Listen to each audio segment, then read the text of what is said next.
দীপুমণিরে কেমনি অ্যারেস্ট করছে জানেন? না জানলে একটু শুনে যাই। ভাইস্তে ভাগ্নে বোনের বাড়িতে আশ্রয় নিয়েছে। কার বাড়িতে? বোনের বাড়িতে আশ্রয় নেয়। ভাগ্নের শাসন করতেই পারে, ধমক দিতে পারে কি পারে না? পড়তে বসা নিয়ে শাসন করেছে ভাগ্নারে। পড়তে বসো না কেন, শাসন করতেই পারে। খালা যে এখানে কত বড় বিপদে পড়ে আসছে এটা তো ভাগ্নে জানে না। ভাগ্নে টিউবওয়েল লাইনে ফোন দিয়ে কয়, খালামণি তো আমার বাসায়, আমরা ঘুরি। বলে কি হয়েছে? দীপুমণি খালামণি আমাদের বাসায়, এখানে আসেন, নিয়ে যান। তার মানে কি, নিজের ঘরেই শত্রু তারাই ধরায় দেয়। সময়ের ব্যাপার মাত্র। সুতরাং সময়ের ব্যবধানে যদি কারো ক্ষমতার অপব্যবহার করে কেউ যদি কারো উপর আক্রমণ করে, হতে পারে এই সময়টুকু আমার উপরে করতে পারে কি পারে না। সুতরাং মাঝে মধ্যে একটা কথা বলি, গাড়ির চাকা সবসময় রাস্তায় থাকে না, কোনো কোনো সময় খাদেও পড়ে, আবার গাড়ি উল্টে চাক্কা উপরেও ওঠে। সুতরাং গাড়িতে ওঠার পর নিজের হেডামলা মনে করা ঠিক না। কথা বল ঠিক কিনা? আজকেও কিছু কিছু মানুষ যারা আছি, দেখেন খেয়াল করে, একটু পরিবর্তনের কারণে ক্ষমতা কেউ পায় নাই, আর একজনের বাড়িতে গিয়ে হামলা, বাড়ি জ্বালায় দিচ্ছে, বাড়ি পোড়ায় দিচ্ছে। এরকম অবস্থা হয়েছে কি হয়নি? এরকম অবস্থা হচ্ছে। এটাই কি ইসলাম শিক্ষা দিয়েছে? মক্কা বিজয় হলো, মাত্র 2 জন ব্যক্তি মক্কা থেকে চলে গেলেন, মুহাম্মদ রাসূলুল্লাহ সাল্লাল্লাহু আলাইহি ওয়াসাল্লাম পরি, পাশাপাশি গেলেন আবু বকর রাদিয়াল্লাহু তাআলা আনহু। 8 বছরের ব্যবধানে আবারও মক্কায় প্রবেশ করেছেন। কয় বছরের ব্যবধানে? 8 বছরের ব্যবধানে মক্কায় প্রবেশ করেছেন 10,000 সৈন্য নিয়ে। বলেন না সুবহানাল্লাহ। মক্কা বিজয় হলো, মুহাম্মদুর রাসূলুল্লাহ সাল্লাল্লাহু আলাইহি ওয়াসাল্লাম মক্কায় প্রবেশ করলেন। মক্কায় প্রবেশ করার পর মানুষদেরকে সাধারণ ক্ষমা ঘোষণা করে দিলেন। বলেন সুবহানাল্লাহ। এটা হলো সাধারণ ক্ষমা ঘোষণা করা। এটাই হলো ইসলামের আদর্শ, এটাই হলো ইসলামের নৈতিকতা। সেখানে তিনি সাহাবাদেরকে শিক্ষা দিয়েছিলেন, পালায়নকৃত ব্যক্তিদেরকে আক্রমণ করো না। তার মানে দেশ থেকে দেশান্তরে চলে যাচ্ছে, যাক, এর মক্কার বাইরে যাইতেছে, যাইতে দেন, এদেরকে আক্রমণ করা যাবে না। যুবকদের উপরে আক্রমণ করো না, নারীদের প্রতি আক্রমণ করো না, বিকলাঙ্গ যারা রয়েছে, যারা প্রতিবন্ধী, তাদের উপরে আক্রমণ করো না। এই নির্দেশগুলো দিচ্ছেন। সাহাবারা চিন্তা করলেন, ইয়া রাসূলুল্লাহ, ইয়া হাবিবাল্লাহ, আপনি যেরকম ভাবে শর্ত চাপিয়ে দিচ্ছেন, ওদের আক্রমণ করো না, ওদের করো না, ওদের করো না, আক্রমণটা করবো কারে? ঠিক না? রাসূল সাল্লাল্লাহু আলাইহি ওয়াসাল্লামকে বলতেছেন, ইয়া রাসূলুল্লাহ, আক্রমণ করবো কাকে তাহলে? রাসূল সাল্লাল্লাহু আলাইহি ওয়াসাল্লাম বুঝাচ্ছেন, ও আমার সাহাবারা, সরাসরি যদি কোনো ব্যক্তি সামনাসামনি মক্কা বিজয়ের ক্ষেত্রে বাধা দিতে আসে, কঠোর হাতে প্রতিহত করো। বলেন আল্লাহু আকবার। তার মানে সরাসরি যদি কোনো ব্যক্তি সামনে পড়ে যায়, সেটারে কঠোর হাতে প্রতিহত করো, তার মানে সাইজ করো। এই শিক্ষা দিলেন। সবাইরে মাফ করে দিব, কিন্তু সরাসরি যদি কেউ সামনে এসে আক্রমণ করে, তারে কিন্তু কমে ছাড়া যাবে না।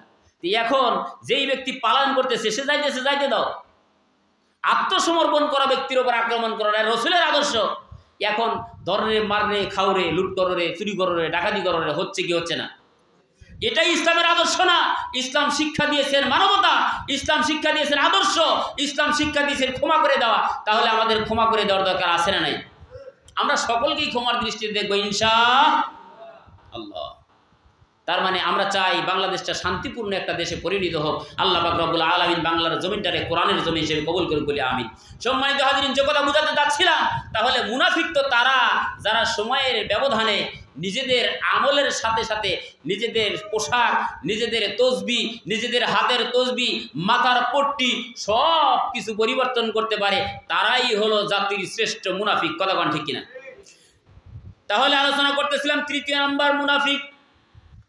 4 নাম্বার হলো আল্লাহ পাক রব্বুল আলামিন 4 নাম্বার আদর্শ শিক্ষা দিচ্ছেন। ঈমান ভঙ্গ হয়ে যাওয়ার 4 নাম্বার কাজ হলো আল্লাহর নবীর আদর্শ ব্যতীত অন্য কারো আদর্শে নিজেকে নিয়োজিত করা, অন্য কারো আদর্শ মানা, রাসূলের আদর্শ ব্যতীত অন্য যে কারো আদর্শ মানা। এটা ঈমান ভঙ্গ হয়ে যাওয়ার কারণ। এটা কিসের কারণ? কিসের কারণ? কি আমি কিসের আলোচনা করতেছি? শেষ করে দেই। আমি আলোচনা করছি ঈমান ভঙ্গ হওয়ার কারণ কয়টা বলছিলাম? কয়টা? আরো জোরে। কয়টা বলছি? ঈমান ভঙ্গ হয়ে যাওয়ার কারণ হলো 10টা। আমার ভিতরে যদি থাকে আমি সংশোধন হয়ে যাব, আপনার ভিতরে থাকলেও সংশোধন হয়ে যাব। এই ইরাদা, এই আকীদা, এই ওয়াদা করেই কিন্তু আমি গুনাহগার আলোচনা করতে শুরু করেছিলাম। প্রথমটা হলো শিরক করা, দ্বিতীয়টা কুফরি করা, তৃতীয়টা হলো মুনাফিকি করা, চতুর্থ নাম্বার আলোচনা চলছিল আল্লাহ পাক রব্বে কারিম প্রেরণ করেছেন রসুল, রসুলের আদর্শ না মেনে অন্য যে কারো আদর্শ মানলেই ঈমান থাকবে না চলে যাবে? অবশ্যই চলে যাবে। আমরা দুনিয়ার জমিনে বসবাস করি শুধুমাত্র কেবলমাত্র রসুলের আদর্শ মোতাবেক যদি জীবন পরিচালনা করতে পারি তবেই তো না নিজেদেরকে দুনিয়ার জমিনে ঈমানওয়ালা দাবি করতে পারবো।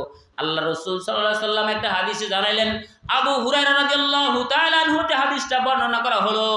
আল্লাহ রসুল সাল্লাল্লাহু আলাইহি সাল্লাম বললেন, ক্বালা রাসূলুল্লাহ সাল্লাল্লাহু আলাইহি ওয়াসাল্লাম মান আতাআনি দাখালাল জান্নাহ। বলেন না সুবহানাল্লাহ।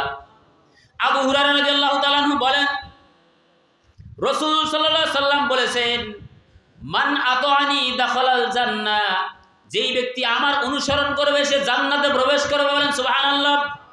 ওমান আসানি ফাকাদ আওয়া, রাসূলের আদর্শ হলো এটা, যদি আমার অনুসরণ করো জান্নাতি, আর আমার অনুসরণ না করলে জাহান্নামী।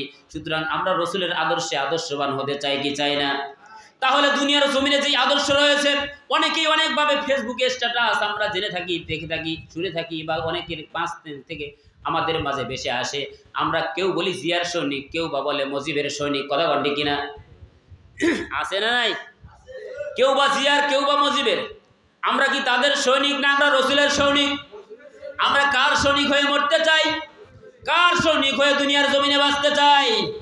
আমাদের নেতাকে, যারা বলতেছি না তাদের নেতাকে।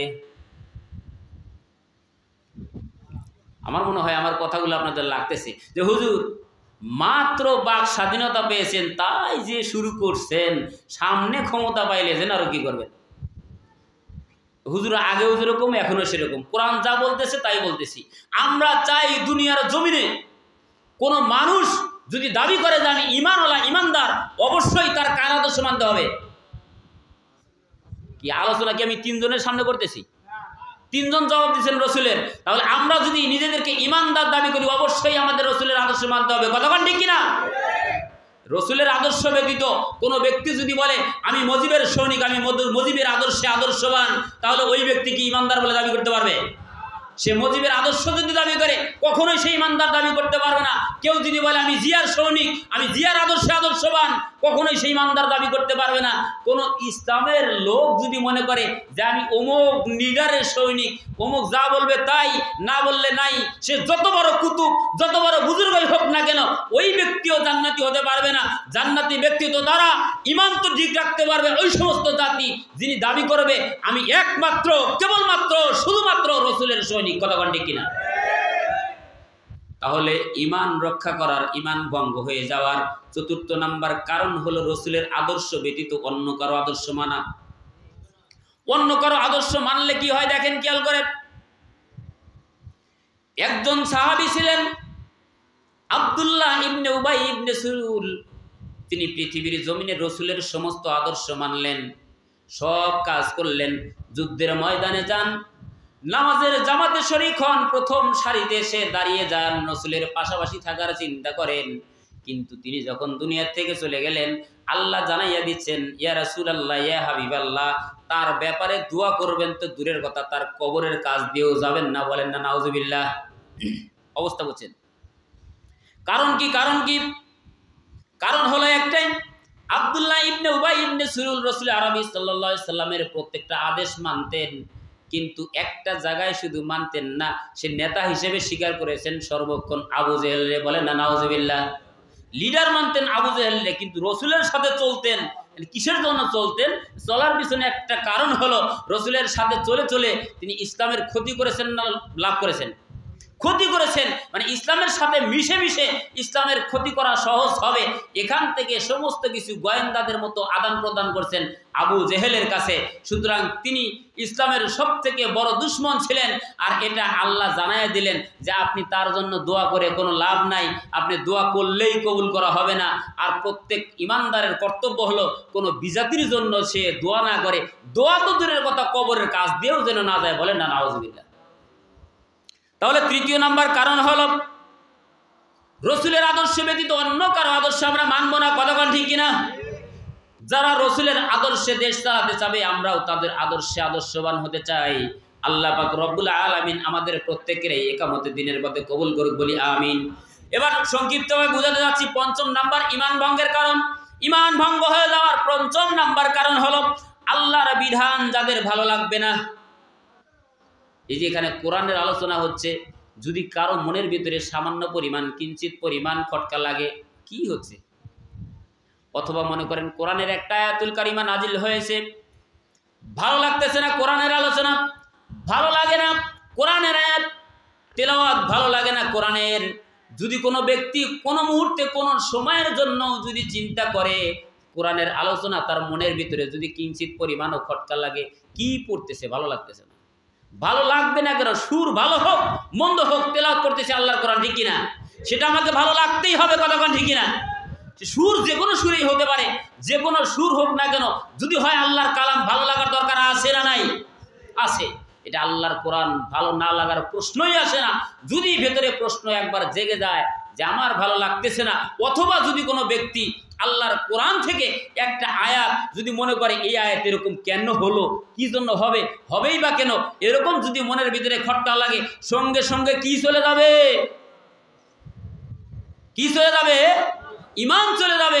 ঈমান যদি চলে যায়, ওই ব্যক্তি যদি কিয়ামত পর্যন্ত হায়াত পায়, যদি আমল করে, আল্লাহর দরবারে কবুল হবে না, কথা বলেন ঠিক কিনা?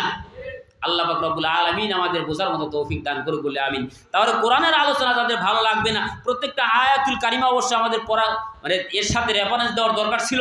সময় খুবই সংক্ষিপ্ত, বক্তা মহোদয় কিন্তু আমাদের মাঝে উপস্থিত, আলোচনা যদি সুযোগ হয় করবো ইনশাল্লাহ। তবে আরও একটা জিনিস বুঝাতে চাচ্ছি, আল্লাহ পাক রব্বুল আলামিন বুঝাতে চাচ্ছেন, ও দুনিয়ার জমিনের মানুষ, তোমার তো ভালো লাগার কথা, তোমাকে তোমার রিজিকের মালিক আমি, তোমার হায়াতের মালিক আমি, তোমার চালন করি আমি, তোমার সমস্ত কিছুর মালিক যদি আমি হই, তাহলে তোমার সব কিছু পাওয়ার যোগ্য কে? আমি মনে হয় আপনাদের বুঝাইতে পারতেছি না। আসলে এই এলাকার জন্য ভালো একজন শিক্ষিত মাস্টারের দরকার ছিল। আমার সব কিছু যদি আদান প্রদান চলাফেরা সমস্ত দায়িত্ব যদি আল্লাহর হয়, তাহলে আল্লাহর সন্তুষ্ট করার দরকার আছে না নেই? আল্লাহ পাক রব্বুল আলামিন দায়িত্ব দুনিয়াবাসীরা জানাচ্ছেন, ও দুনিয়ার জমিনের গোলাম, কুল, হে রাসূল আপনি জানায়া দেন, ইন্নাস সালাত ওয়া নুসুকি ওয়া মাহইয়ায়া ওয়া মামাতি লিল্লাহি রাব্বিল আলামিন। আল্লাহু আকবার। আল্লাহ বুঝাচ্ছেন, ইন্নাস সালাতি ওয়া নুসুকি ওয়া মাহইয়ায়া ওয়া মামাতি লিল্লাহি রাব্বিল আলামিন। হে রাসূল আপনি বলে দেন, নিশ্চয়ই আমার নামাজ, আমার কুরবানি, আমার বেঁচে থাকা, আমার মরে যাওয়া সবকিছু কার জন্য? কার জন্য? সবকিছু হবে আল্লাহর জন্য, কথা কোন ঠিক কিনা? আল্লাহ ব্যতীত অন্য কারো জন্য আমার হায়াত দেওয়া হয়নি। যেহেতু আমারে আল্লাহ জানাইয়া দিলেন তোমার হায়াত, তোমার মউত, তার মানে হায়াতটাও আমার কার জন্য হবে? দুনিয়ার জমিনে যদি একদিনও বাঁচতে হয়, কার জন্য বাঁচবো? যদি দুনিয়ার থেকে চলেও যেতে হয়, কার জন্য যাব? আমার যদি কুরবানি হয়ে যায়, কার জন্য করব? আমার নামাজটা কার জন্য করব?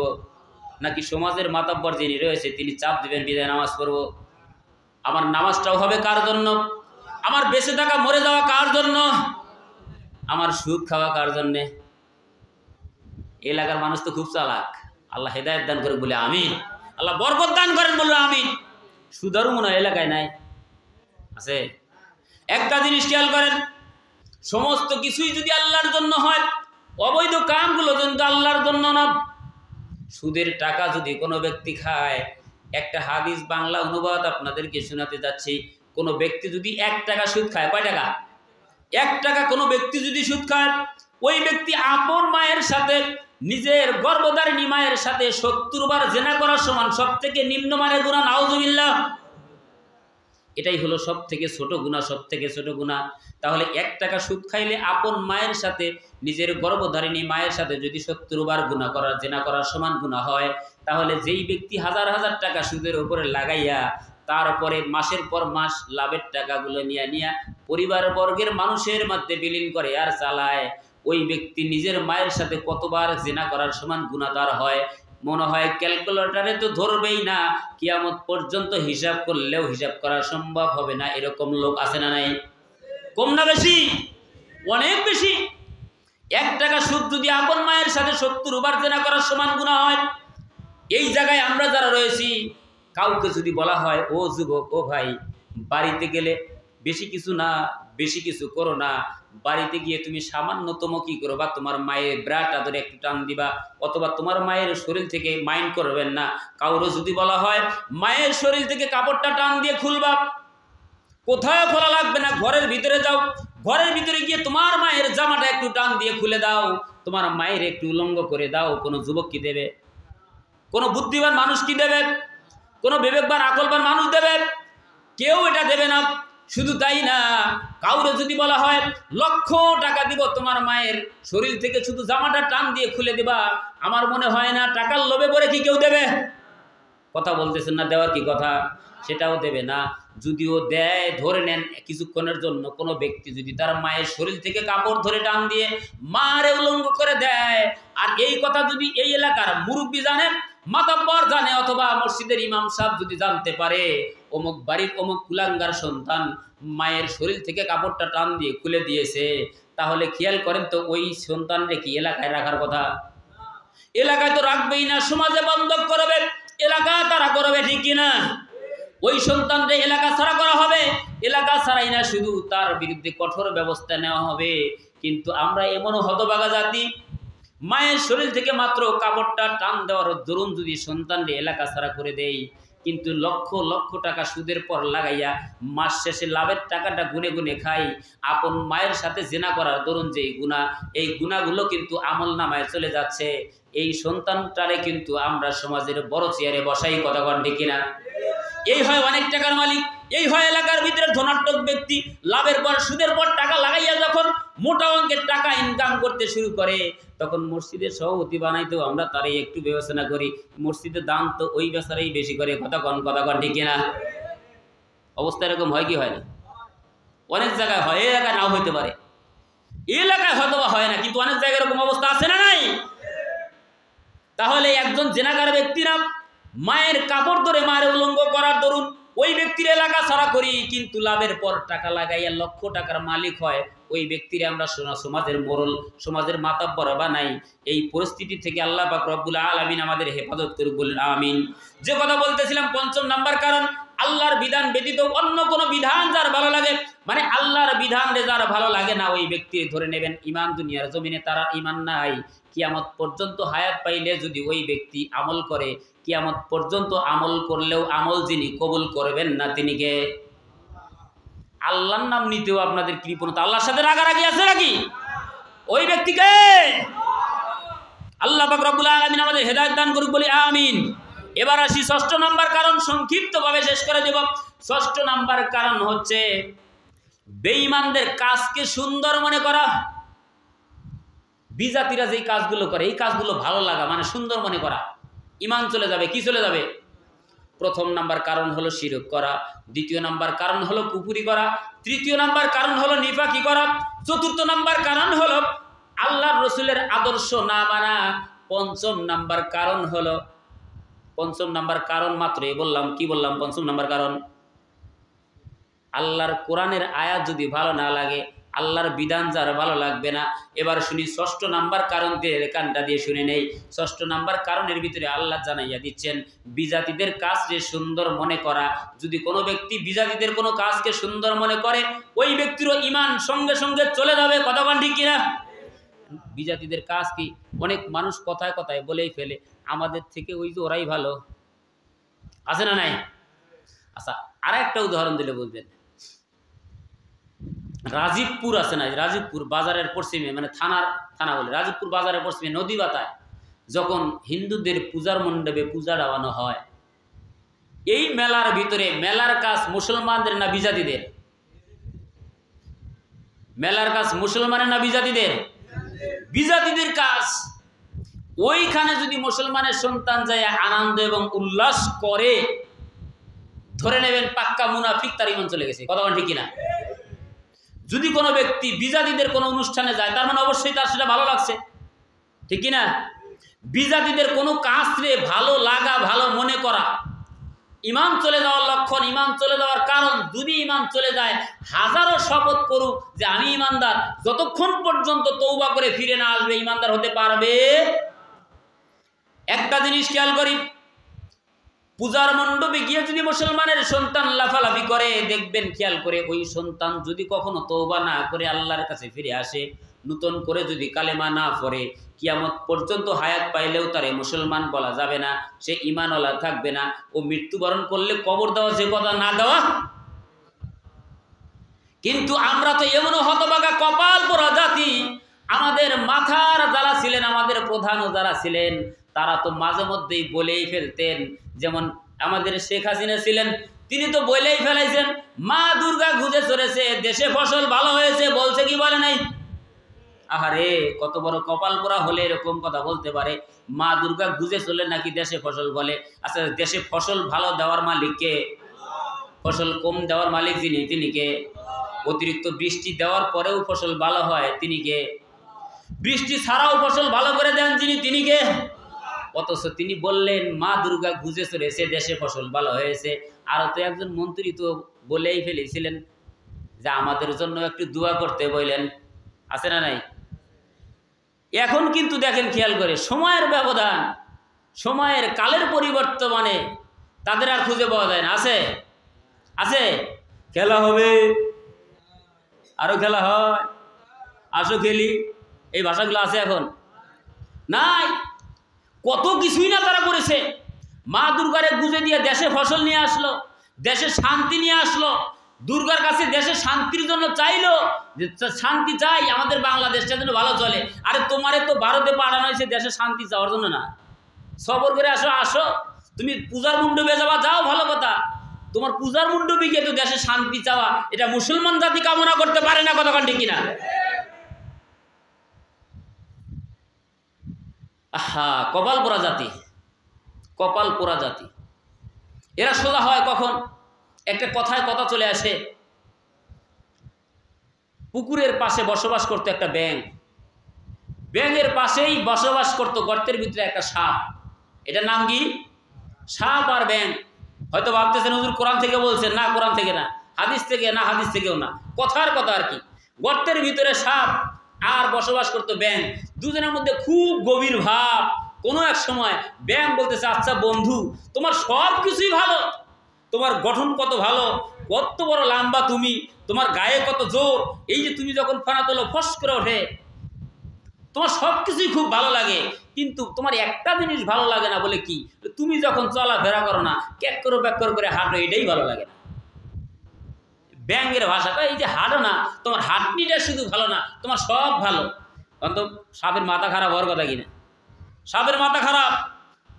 সব প্রশংসা করার পর লাস্ট পর্যায়ে বলতেছে তোমার চলন বাঁকা। এটা আমার কিসের চলন বাঁকা? ফস করে উঠছে, তোর এবার ধরবো। যেই ফস করছে, পাশে ছিল এক রাখাল। রাখাল চিন্তা করতেছে, কিরে ফস করলো, এটা তো সাপের শব্দ। কাছে গিয়ে দেখে সাপ পিডে সাইজ করছে। কি করছে? পিডে সাইজ করছে। সাইজ করার পর যখন মৃত্যুবরণ করছে, লম্বা করে শোয়া দিছে। ফস করার পর ব্যাঙ তো লাফায় লাফায় যায়। কিছুক্ষণ পর ব্যাঙ চিন্তা করছে, এখন দেখি তো পরিস্থিতি কি। পরিস্থিতি মনে হয় মোটামুটি পরিবেশটা সুন্দর হয়েছে। এই পরিবেশ সুন্দর কিনা দেখার জন্য ব্যাঙ এসে কয়, দেখে যে সাপের মুখ দিয়ে রক্ত বেরোইছে, লালা চুরেছে, মাথাটা রাখালে থেতরে দিছে। কাছে বসে ব্যাঙ বলে, বন্ধু, সারা জীবন একত্রে চললাম, একসাথে চললাম ফিরলাম, সামান্য একটা উপদেশ দিলাম যে শুধু চলনটা ভালো করো। এই চলন ভালো করলেই তো তোমার সাথে আমার শত্রুমি থাকতো না। এটা করতে পারলা না, বরং আমারে আক্রমণ করলা। এখন তো তোমার এমন সাইজ করছে, তুমি তো এখন সোজা হয়েছো, আর তো বাঁকাও হতে পারো না। কথা কন ঠিক না?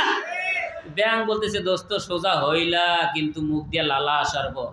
এরকমও ব্যক্তি পৃথিবীর জমিনে আছে, এরা সোজা হয় যখন মুখে লালা আসে। কথা ঠিক কিনা? আমি কিছুদিন আগেও একটা কথা বলেছিলাম, মাঝে মধ্যে একটা কথা বলি, হয়তো ভাই যে আপনাদের পাশেই কবরস্থানের কোনো এক আলোচনায় বলছিলাম, যারা শুনেছেন মনে রাখেন। আমি বলছিলাম, যেহেতু বাংলার জমিনটা ঘোর কালো আমানিশা এসেছে, হতাশ হবার কোনো কারণ নাই। একটা উদাহরণ দিয়েছিলাম, বটতলা থেকে গাড়িতে উঠেছি ঢাকার উদ্দেশ্যে, ঢাকা যাব। গাড়িতে একজন ভদ্রলোক বসা, একজন ব্যক্তি হঠাৎ করে ধূমপান করতেছে। কি করতেছে? বিড়ি খাচ্ছে। বলতেছে, ভাই বিড়ি খান কেন? গাড়ির ভেতরে বিড়ি খাও। এ বেটা, পরিবেশ বোঝো না? বিড়ি খাওয়া বেটা কইতেছে, পরিবেশ আমি বুঝি না, না তুমি বোঝো না। ভদ্রলোকই দেখাও, মাথার উপরে তাকায় দেখো তো, পড়াশোনা কিছু শেখো নাই? ভদ্রলোক ব্যাপতি, কিরে আমার থেকে তার গরমই বেশি। মাথার দিকে তাকায় দেখে, অভিযোগ থাকলে চালককে বলুন। অবস্থা কি?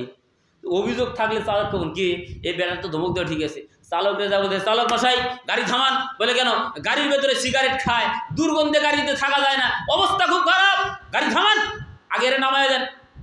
চালক বলতেছে এই মিয়া চিনলেন কেন, থামান, ভদ্রতা শেখেন নাই, বলে কেন পড়াশোনা শেখেন নাই, শিখছি তো, পিছনে তাকান, পিছনে সিটের পিছনে তাকায়া দেখে সিটের পিছনে লেখা চলন্ত গাড়িতে ড্রাইভারের সাথে কথা বলা নিষেধ।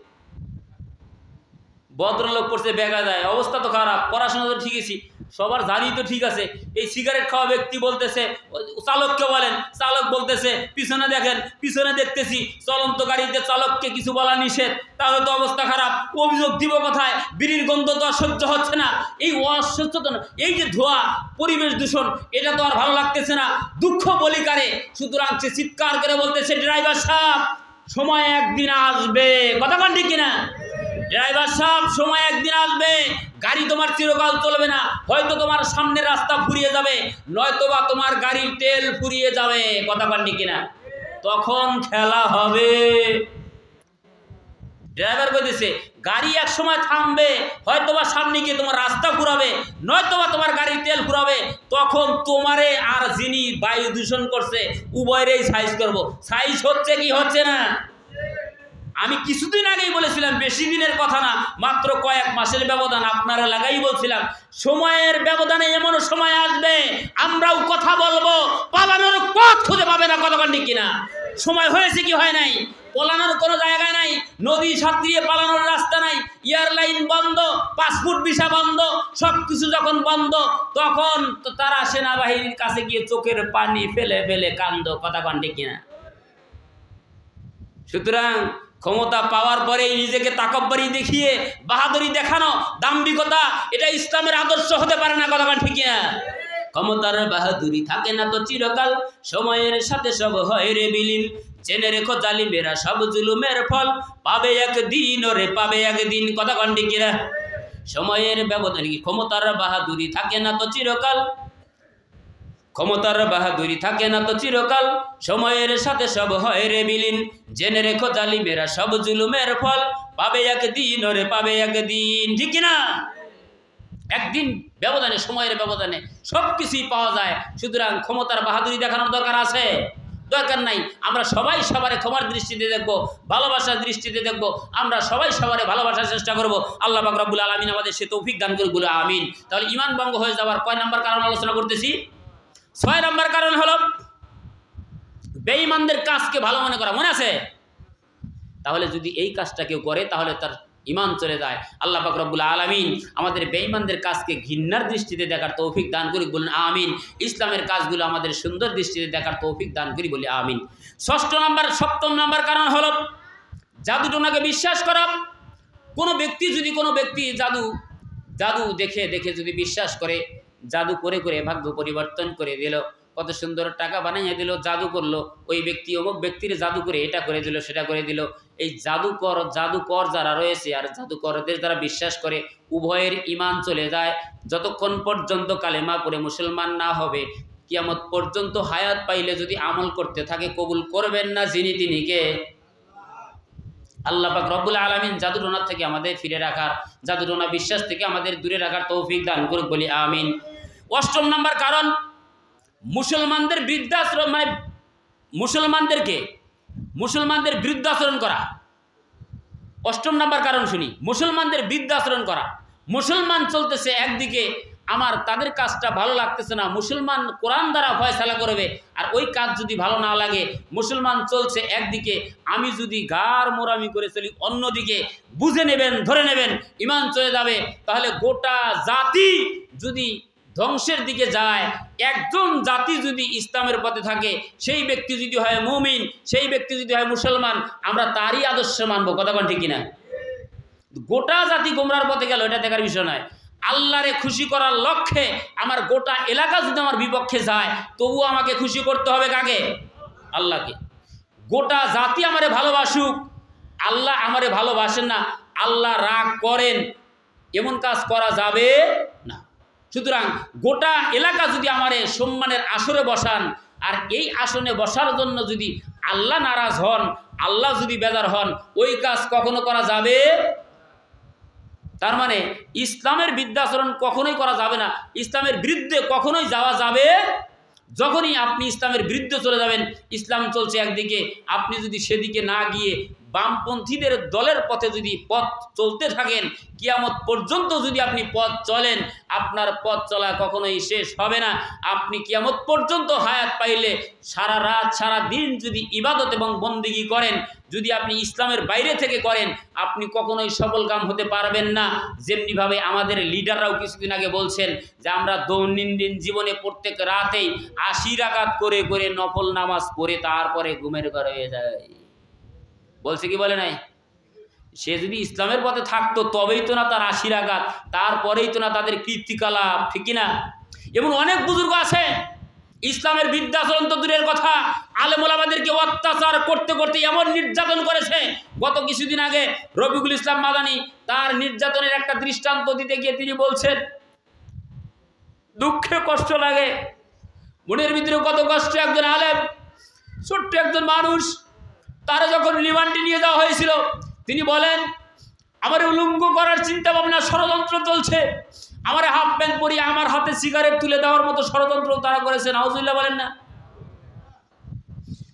হাতে সিগারেট দিয়ে তারা ছবি তুলবেন, ভিডিও করবেন, আর জাতিকে দেখাবেন আলেমরাও নেশা করে, মদ পান করে, উলঙ্গ হয়, সিগারেট খায়। নাউজুবিল্লাহ বলবেন না? এরকম নির্যাতন করেছে আলেমদেরকে। একটা জিনিস খেয়াল করেন, রফিকুল ইসলাম মাদানী বলেছিলেন, তখন তিনি বললেন ওয়াল্লাহি ওয়া আল্লাহর নামের কসম করে বলতে চাই, যারা আমাকে এরকম ভাবে অপমানিত অপদস্থ করেছে, আল্লাহ তুমি গোটা জাতির কাছে তাদেরকে অপমান করো। আল্লাহ সময়ের ব্যবধানে তাদেরকে অপমান করে দেখাচ্ছেন। আজকে তারা জাতির সামনে উলঙ্গ ভিডিও তাদের সামনে ভাষায় কথা বলে কিনা? নাম বলবো? একজন তো বললেন যে হারুনকা, হাউন আঙ্কেল চেনেন? হাউন আঙ্কেল, হাউন আঙ্কেলরে তো উলঙ্গ করেই পিটানো হইল, উলঙ্গ ভিডিও ফাঁস হয়। এই হাউন আঙ্কেল কি করছেন? হাউন আঙ্কেল না, হাউন আঙ্কেল তো না, হারুন আঙ্কেল, কিন্তু হাউন আঙ্কেল নামেই চেনে সাধারণত।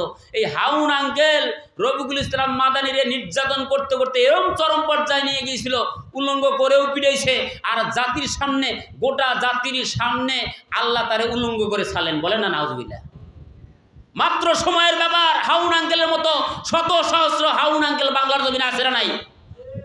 সমস্ত হাউন আঙ্কেলদের ইশারায় নয়, ডাইরেক্টলি বলে যেতে চাই, যারা মিডিয়া জগতে যারা এখনো শুনতেছে বা শুনবে, পরবর্তীতেও শুনবে, এই হাউন আঙ্কেলের মতো চরিত্র যেই জানোয়ারদের রয়েছে তাদের সাবধান করে দিতে চাই, তোমাদের চরিত্র পরিবর্তন করো। আলেমদের, ইসলামের, কোরআনের কখনো বিদ্যাচরণ করো না। বিদ্যাচরণ করা মাত্রই তোমার ঈমান চলে যাবে, কিয়ামত পর্যন্ত হায়াত পাইলেও এই ঈমানের 4 আনার দাম নাই। কথা ঠিক কিনা? তওবা করো, আল্লাহ রাস্তায় ফিরে আসো, নয়তো বা মরেও শান্তি পাবা না, দুনিয়ার জমিনে তো বাইরেই বের হতে পারতেছে না। আল্লাহ পাক রব্বুল আলামিন জানাচ্ছেন, মুসলমানদের বিদ্যাচরণ করো না। পরক্ষণে 9 নাম্বার কারণ হলো ঈমান চলে যাওয়ার পিছনে 9ম নাম্বার কারণ জানাতে চাচ্ছি। কেউ যদি নিজেকে ইসলামের ঊর্ধ্বে মনে করে, ইসলামে কি আছে সব জানি আমি, আছে এরকম অনেক বুজুর্গ আছে, আর আমি সব পাই, কি আছে সব জানি, তার মানে কি ইসলামে যা আছে সব জানে? বেশি বড় বুজুর্গ দাবি করার লোক মনে হয় নাই? আছে না নাই? দেখেন খেয়াল করে, এক ভাই কয়দিন বললেন আলিফ বা তা সা এলে আমরা শিখছি মক্তবে, 4 তাকবীর দিয়ে জানাজা পড়া লাগে এটাও আমরা জানি, সূরা ফাতিহার পরে আবার সূরা পড়ে নামাজ, না অন্য সূরা পড়ে নামাজ মিলাইয়া নামাজ পড়া লাগে এটাও আমরা জানি। এরকম মুফতি সাহেব আছে না নাই? আছে। মানে এরা দাবি করে যে আমরা সব জানি। হুজুরা কি জানে? আমরা তো সব জানি।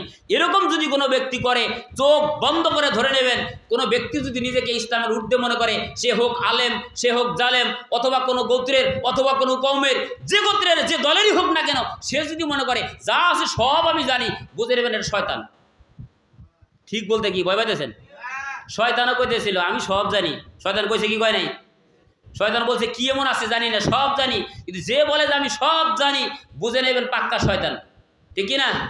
তার মানে সব কেউ জানতে পারে না, সে যত বড় বুজুর্গ আর আলেমই হোক না কেন, কোরআনের সব জানে, সব তার মুখস্থ, সব পারে, আমি সব, এটা বলা যাবে না। এটা হলো ঈমান চলে যাওয়ার 9ম নাম্বার কারণ।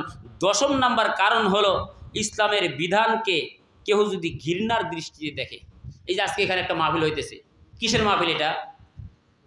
কোরআনের মাহফিল আলোচনা বলা হয়েছে তাফসিরুল কোরআন মাহফিল, এখানে কোরআনের আলোচনা হবে। কিসের আলোচনা? কোরআনের আলোচনা। এটা যদি কেউ হীনমন্যাতে দেখে, ঘৃণার দৃষ্টিতে দেখে, কিসের কোরআনের মাহফিল হইতেছে? কিসের কোরআনের মাহফিল হইতেছে? যেরকম ঘৃণার দৃষ্টিতে দেখে। একজন তো আজকে বলেই ফেলেছে, হুজুর যে জায়গায় মাহফিল করবেন ওই জায়গায় তো কয়দিন আগে না পোলাপান বক্স বাজালো, সারা রাত আবার খিচুড়ি ভাগ করলো। একজন আজকে বলছে, কিন্তু নাম বলতেছি না, বলছে হুজুর যেখানে মাহফিল করবেন ওখানে না কয়দিন আগে পোলাপান বক্স বাজায় খিচুড়ি ভাগ করে খাইল। খাইতে পারে খিচুড়ি ভাগ করে, কিন্তু এখন এই জায়গাটা কিসের জায়গা? কথা বলতেছে না। এটা কোন জায়গা? কোরআনের আলোচনা হচ্ছে জান্নাতীদের জায়গা। এটা এটা জালিমদের জায়গা না। কথা বলেন ঠিক না? এই জমিন জালিমদের জমিন না, এটা কোরআনের জমিন। এখানে কোরআনের আলোচনা হচ্ছে। হতে পারে এই মাইকে গান বাজতে পারে কি পারে না? আচ্ছা, মদের বোতল না, মদের একটা গ্লাসের ভিতরে আপনি মদ পান করেছেন, গ্লাসের ভিতরে মদ পান করেছেন। আচ্ছা, দোষটা কি গ্লাসের না মদের? দোষটা গ্লাসের না মদের? দোষটা মদের। গ্লাস তো অন্যায় করে নাই, ঠিক না? এই জায়গায় গান বাজছে, বাজতেই পারে। এটা শয়তান ধোঁকা দিয়েছিল, বাঁচতেই পারে। এখন এমনও হইতে পারে যারা গান করেছে তারা এখানে উপস্থিত আছে, আল্লাহ যদি ইচ্ছা করেন এখান থেকে হেদায়েতের বাতি দিয়ে বের করবেন। পারেন কি পারেন না? পারে কি পারে না? এই জায়গায় গান হয়েছে, যারা গান করেছে এমনও তো হতে পারে মাহফিল শেষ হওয়ার আগে তারা আল্লাহর কাছে তওবা করবে, রব্বে কারীম তওবা করতেছি, জীবনে আর কোনোদিন এরকম নিকৃষ্ট কাজ করব না, যেটা মানুষের কাছে বিতর্কিত, যেটা মানুষের কাছে ঘৃণার, এই কাজ আর করব না। আল্লাহ আমাদের হেদায়েত দেন, আমরা যেন কোরআনের মাহফিল করতে পারি। যেই যুবকরা এখানে গান করেছে ওই যুবকরা কোরআনের মাহফিল প্রতি বছর করতে পারে কি পারে না? তাহলে তো আমাদের ঘৃণার দৃষ্টিতে দেখার কোনো অপশন নাই, কোনো স্পেস নাই। সুতরাং কোরআন তো কোরআন, ইসলামের যে কোনো কাজকে আমরা কি দৃষ্টিতে দেখবো? সুদৃষ্টি দেখবো। কথা বলেন ঠিক কিনা? আল্লাহ পাক রব্বুল আলামিন জাতিকে হেদায়েত দান করুক, বলুন আমিন। সম্মানিত উপস্থিতি, সময় শেষ করেও ফেলছি এবং আরও অতিরিক্ত বলে ফেলেছি। আমি আসলে আপনাদেরকে আরও কিছু কথা বলার ইচ্ছা ছিল, যদিও সেটা ছিল আমার যে আসলে ইসলামের পথে 5 ওয়াক্ত নামাজ পড়ার পরেও আমি আপনাদের সামনে মাত্র 10টা গুণ তুলে ধরেছি। পাশাপাশি আমি আরও 17 শ্রেণীর মানুষের ব্যাপারে কথা বলতে চাইছিলাম, যে নামাজ পড়ে 5 ওয়াক্ত নামাজ পড়ার পরেও 17 শ্রেণীর মানুষ জান্নাতে যাবে না, এরা জান্নাতের আশেপাশেও যেতে পারবে না। কখনো অন্য সময় বলবো, আমার আলোচনার সামনে ছিল, কিন্তু মাঝখানে হোক বা যে কোনো